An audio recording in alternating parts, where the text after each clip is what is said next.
Pat, can you fill us in a little on where the situation with Chris Bosh stands, and if he does not have another or did not have another recurrence with blood clots, will he be returning? Today, on July 16th, what would you say the percentages are of Chris Bosh being a member of the Heat's active roster in 16-17? It's always fluid, and it has been since there was a diagnosis and a decision for him not to play for the rest of the season. You know, what the standard of care is in that situation is what drove us to make that decision. It's a positive environment right now with Chris, and I think his doctors, our doctors are constantly, or more so now than ever, communicating. I know what Chris wants, and I know he wants to play, and obviously we would be open to that. But this is still a very fluid situation. There's no on this day today. You said it's today the 15th or the 16th already. Okay, this is the 16th. There's not an answer, Ira. I wish I could give you one. And so let's just let this process, move on down the road, and then we'll go from there. Back to Chris Bosh for a second.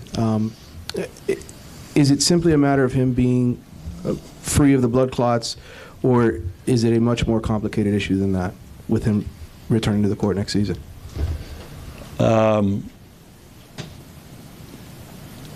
I can't speak medically about this thing. I can only speak from a basketball standpoint, and that he's been working out, and that he's going to probably continue to work out. And so from a basketball standpoint, is it complicated?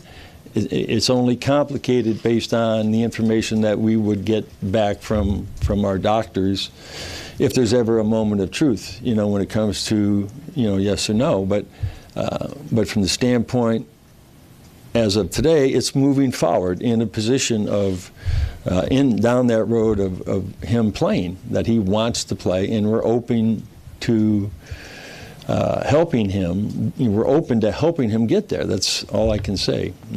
It's a sensitive, complicated situation that I can't really speak to medically. From a basketball standpoint, I've been told, sort of put on hold here, but we know what Chris is capable of, and the last 2 years, losing him after the All-Star break both years in a row, you just never know what you have or what you could have done, from that standpoint as a team. And so that's what kills me, is that we put together a good team right after LJ left, and but we never had the opportunity to see it at its full. So I think we should just wait till August, September. I think we'll have a lot more information then.